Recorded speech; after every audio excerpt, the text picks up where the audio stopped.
Welcome back to the Annie Frey Show. It's a gloomy Monday out here. It looks like the sun's trying to poke out. Hope you made it through this rainy weekend and storm-ridden weekend. Our thoughts and prayers out to the folks in the eastern part of our listening area in Illinois who are just combating tornadoes all the time. Contact us if you know of people who are experiencing this. We'd love to be there to help them out if possible. I want to get to our guest next here. Will Chamberlain joins us. We were talking about this in the previous segment. Gavin Newsom's finding himself in a little bit of trouble, and he thinks it's just because Donald Trump doesn't like him. Will Chamberlain, senior counsel at the Article 3 Project, welcome back to the show. It's good to have you with us. Good to be with you. If you're on the wrong side of Donald Trump, Gavin Newsom says that he will send his minions at the DOJ after him. Is Gavin Newsom, or also, I guess, also his wife, are they actually in some legal peril here? I mean, it's potentially there. It seems like there's some very interesting conduct going on with their nonprofits in terms of what in particular Newsom's wife has both a nonprofit and a for-profit organization that helps her make films and documentaries. And the IRS, the nonprofits paid her a substantial salary for her behavior. And, you know, it seems like her donors who want to curry favor with the governor find a way of donating to the governor's wife's nonprofit. So there's a number of different tax questions involved. Are they properly, using the nonprofit designation? Are they using the nonprofit to funnel money to the for-profit organization? So lots of interesting things going on there. And I mean, it's unclear at the moment. I mean, there's been no indictment and there's been no charges, but I think, there was somebody who was already indicted for similar conduct. I forget exactly who he was. Mm-hmm.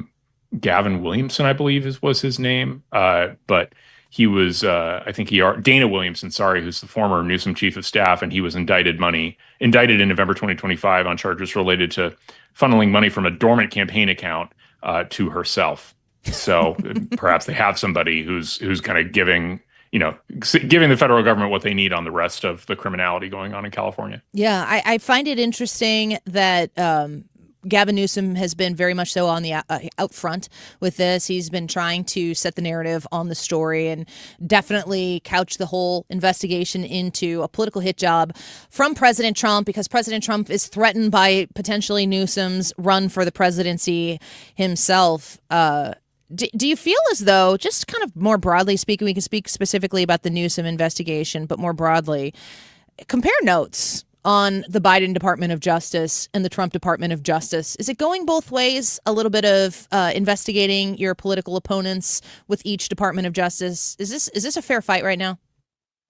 Well, I mean, it's fair in the sense that, the Biden DOJ decided that it would be wise to spend most of their energy going after the next presidential candidate from the Republican Party. And I don't know that that's a great way in which the world should work in the abstract. Like maybe we should be respecting the leaders of each party and not actively investigating them, trying to discover criminality, because it's sort of a way of the parties showing respect to one another. But, that box is already open. So Turnabout is fair play here. The Democrats have nothing to complain about. They indicted Donald Trump 4 times in 4 different jurisdictions in a little over 4 months. And the only conviction they got was on the most frivolous of all the cases in New York, and in the face of a totally unfair jury. And they can expect similar treatment for their own politicians. And if they don't like it, then they need to come and say kumbaya and bend the knee a little bit and say, this is not the way the world should work. We want the parties to respect one another. But if they're not going to do that, then I don't want the Republicans to unilaterally disarm, because this needs to be in the back of the mind of every Democrat, right? It's already in the back of the mind of every Republican that, like, if you're a prominent Republican in the Trump administration, you're going to risk being indicted. It needs to be in the back of the mind of every Democrat that's also true for them as well. And then maybe they'll realize next time they're in power, like, if maybe we've extended an olive branch, the Republicans won't do this to us. That's the kind of thing that needs to be there. Yeah, I feel as somebody who has supported the Republican Party, been conservative and voted Republican, that oftentimes when you're in certain, I should also add, I'm an Illinois Republican, so we do exist, but we don't really have much of a voice or anybody's ear, I would say. But you just kind of have this atrophy to the way things go. This is what the Democrats do, and there's nothing you can do to stop it. When the Republicans jump in and say, the old phrase, you never wrestle with a pig because you both get dirty and the pig likes it, the Democrats have liked it for a long time. And now Donald Trump has no problem jumping into the mud and trying to actually win the fight for the first time.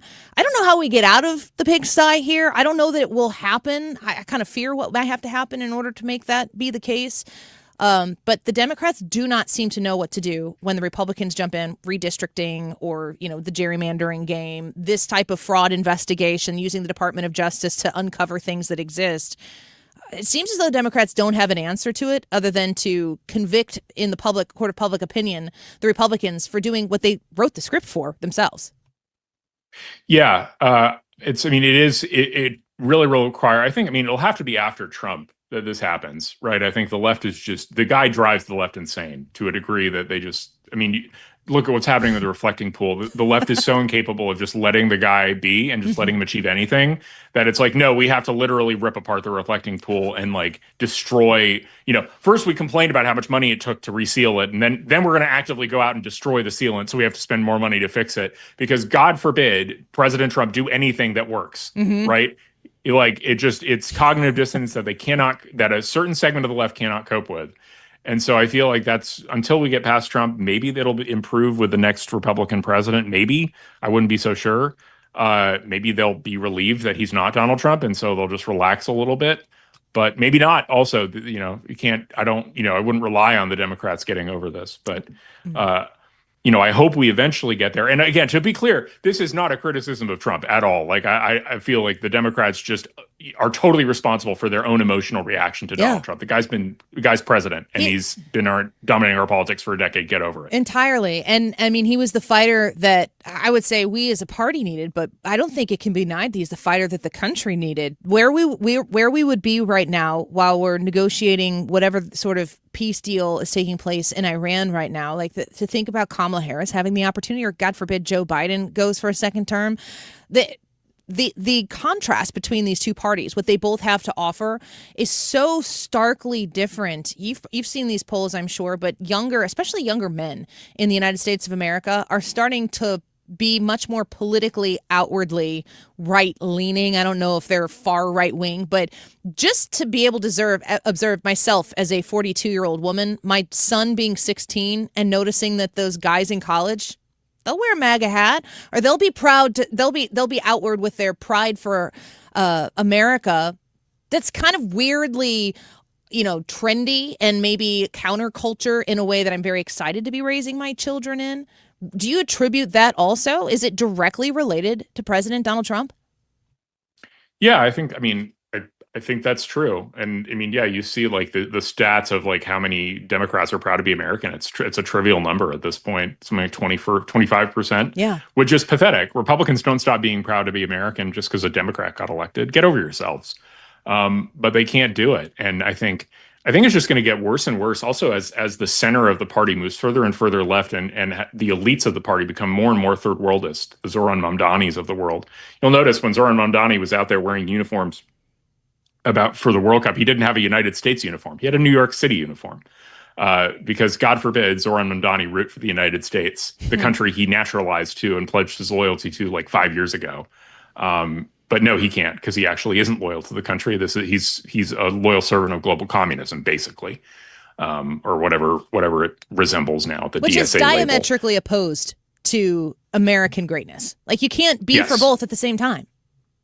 No, you can't. And it's interesting reading the history. I'm reading a good history of communism by a guy named Sean McMeekin, a historian. And, one of the things that is obvious, even in World War I, the way that the whole communist international was a thing at that point, and the whole idea was that you should betray your country. Every communist group in the individual countries who were fighting in World War I was saying, oh, we should betray our country. We should betray our leaders because they're the servants of the bourgeois class or whatever. And so we should mutiny and rebel because our real compatriots are the working class in other countries. And that's ingrained in it. And it's just okay, now we're 100 years later, more than 100 years later, it's still the same stuff that they're doing. They still do the same, instead of like the working class and the focus on the sort of Marxian class analysis, it's this global third worldist loyalty to, the oppressed peoples and other nations. And so it's basically the entire unity of everybody fighting the Jews, basically, would be the current class consciousness of the left. Yeah. Totally absurd and, again, totally un-American. Senior counsel at the Article 3 Project, Will Chamberlain, speaking with us. Just to kind of wrap up this thought here, because I don't see people that want to speak for the left, those people who are seeking out the opportunity to be elected by Democrats in a party, or people who are pundits. I don't see them out there really championing the idea of American greatness. It's almost like the phrase MAGA has taken the word great and America, and no Democrat can utter them in the same sentence any longer. In fact, your understanding of how horrid this country is like a qualification for you to make it further in the Democratic Party. But how incredibly ironic is it for people who are visiting this country right now for the World Cup, who are coming from foreign countries, who have been so lied to about this country that they almost probably thought that they were really taking an incredible risk to endure the Americans and America in order to come here to cheer on their team, fawning over and loving the simplicity and beauty, like just the natural things about our country that should be celebrated. These are people coming from foreign countries, visiting, they're going to go home, and their biggest message to me seems to be like, hey, Americans, stop whining and complaining. This is awesome.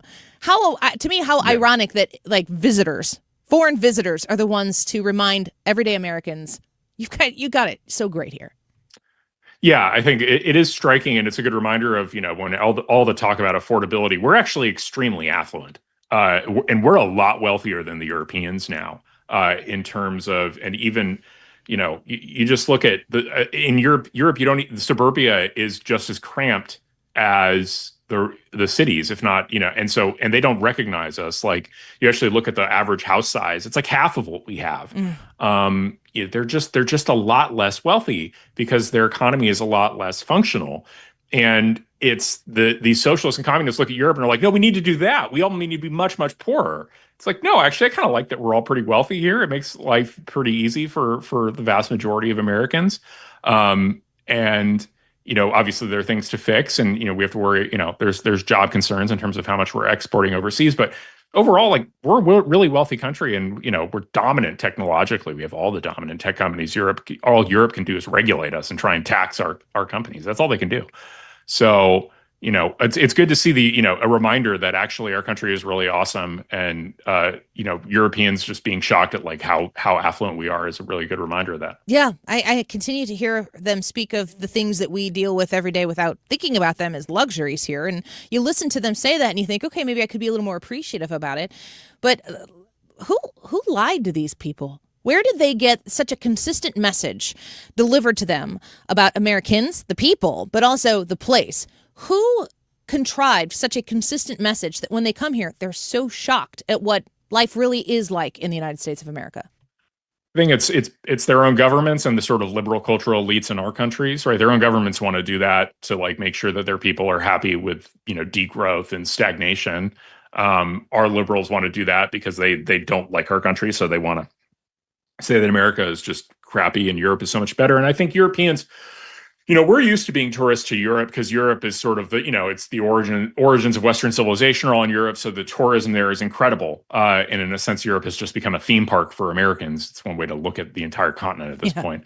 But they don't really travel here very much. And I think maybe, one, they can't afford it. Generally, it's a big cost for them relative to their standard of living. And then two, they're sort of snobby about it, and they think, why would I want to go to a crass America? But it's people come here and realize, my gosh, this country is extraordinarily vast, extraordinarily wealthy, full of ambitious and very kind people. It's a much more dynamic place. There's so much space. People, Europeans forget how big America is, and I think we all, in a sense, do sometimes. Like, United States is as big as the entire continent. You can driving across the country is a 3-week trek, as opposed to much smaller countries in Europe that you can drive across in a day.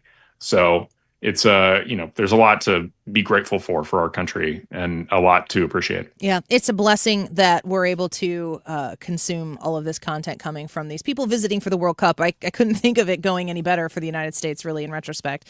Thank you, Will, for being with us today. We'll follow this investigation, and if it turns into any charges, we'll have you back soon. Thanks for being with us. Excellent. Thanks for having me. Take care. Bye-bye. Will Chamberlain, senior counsel at the Article 3 Project. A wonderful follow on X at Will Chamberlain.